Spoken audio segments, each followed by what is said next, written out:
네, 개장 전 오프닝 리포트입니다. 오늘도 변동이 있는 리포트 중심으로 알아보겠습니다. 공개하겠습니다. 자, 오늘 종목은 목표가 상향 조정된 종목, 지금 기아 나와 있고요. 그리고 하향 조정된 종목이 더 많습니다. BH, 지역 난방공사, 오스템 임플란트, 원티드랩, 그리고 유지된 종목들은 대부분 이제 금융사들이 포함이 되어 있습니다. 자, 첫 번째로는 기아 체크하겠습니다. 유일하게 이 기아와 관련해서 상향 조정된 그런 내용이 되겠는데요. 대신증권 매수 의견 유지 12만 원으로 상향 조정을 했습니다. 양호한 수익성과 업황 유지 이렇게 얘기하고 있는데요. 3분기 실적과 관련해서는 예상치에 부합했다 정도로 판단하고 있습니다.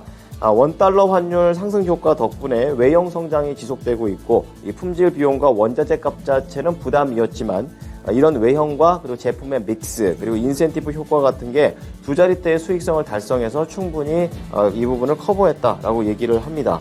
그리고 앞으로에 대한 실적 전망에 대한 얘기를 하는데요. 기아의 문제라기보다는 이 업황 자체의 문제입니다. 경기 침체에 대한 우려가 확대되고 있다라고 얘기하고 있고요. 지금 환 효과, 제품 믹스 효과로 외형 신장은 계속 될 것으로 봅니다. 하지만 완성차 수요가 둔화될 수도 있다라는 부분을 고려해서 접근해보자고 얘기합니다.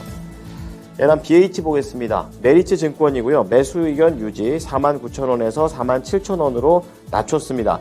유일하게 BH와 관련해서 하향 조정된 리포트입니다. 우선 3분기 실적은 역대 최대다 이렇게 얘기를 하고 있는데요.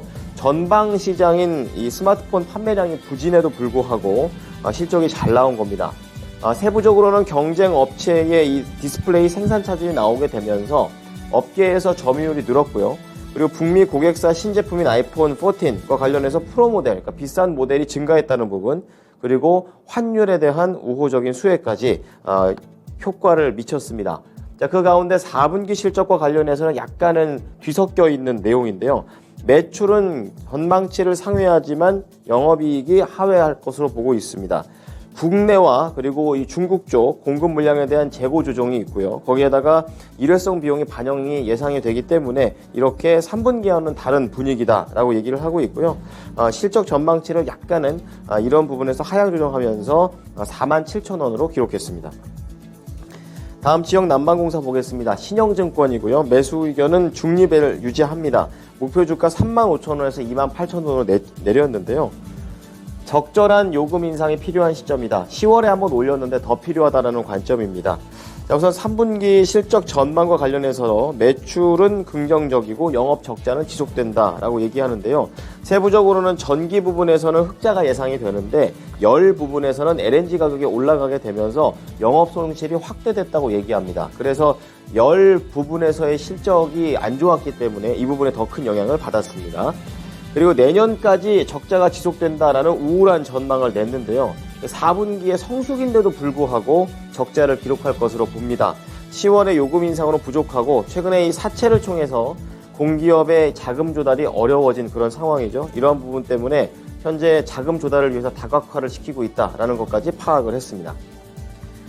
자, 다음 오스템 임플란트 체크해 보겠습니다. 다올투자증권이고요. 매수 의견 유지 16만 원에서 15만 원으로 낮췄습니다.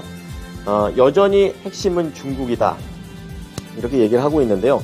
우선 3분기 실적과 관련해서 중국 쪽은 견조하고 그 외의 나라는 부진할 것으로 봤습니다.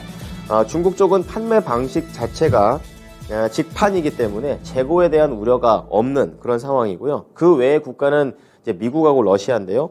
미국 부진하고요. 러시아도 2분기에 높은 기저 효과 때문에 분기 대비해서 줄어들 것으로 봤습니다.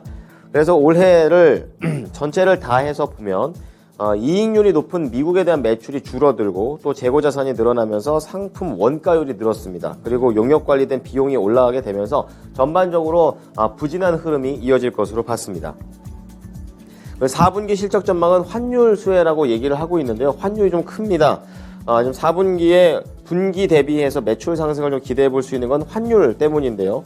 4분기는 회계제도 개선과 관련해서도 비용이 없기 때문에 부담이 없는 그런 상황이라고 얘기합니다. 자, 하지만 글로벌 업체 대비해서 할인가를 적용해서 지금 목표 주가는 15만 원으로 낮췄습니다. 자, 마지막으로 원티드랩 보겠습니다. 신한투자증권이고요. 매수 의견 유지 28,000원에서 25,000원으로 낮춥니다. 채용시장의 회복을 기다리며 라고 얘기를 하고 있는데요. 우선 3분기 실적은 영업 환경이 안 좋다. 그리고 그런 환경이 계속해서 지속하고 있다라고 얘기하는데요. 금리 인상에 대한 부담감, 그리고 경기 침체에 대한 우려가 있다는 건 결국에 기업 입장에서는 사람을 뽑지 않게 되는 쪽으로 이어지고 있습니다. 실제로 위축이 되고 있다는 부분을 언급하면서 우려를 표했고요. 이러한 상황에서 원티드랩은 어떻게 돌파구를 마련하고 있나에 대한 것을 이제 두 번째, 겨울을 나는 법, 이렇게 얘기를 하고 있는데요. 우선은 원티드랩 자체는 전체적으로 이익 훼손이 크지는 않을 것으로 내다봤습니다. 고객을 다변화시키고 있고 비용을 통제하고 있는데요. 채용 여력이 남아있는 고객에 집중하고 있다는 부분을 언급했고 4분기부터는 이런 비용에 대한 부분도 좀 더 허리띠를 졸라맨다고 밝혔습니다. 그리고 신사업을 좀 긍정적으로 보고 있는데요. 긱스라고 해가지고 프리랜서 매칭 서비스입니다. 이 부분이 잘 되고 있어서 교육사업 쪽에서의 부진함을 커버하고 있다, 이렇게 얘기를 합니다. 하지만 글로벌 피어 그룹들의 멀티플을 하락시키게 되면서 목표 주가는 낮췄습니다. 지금까지 오프닝 리포트였습니다.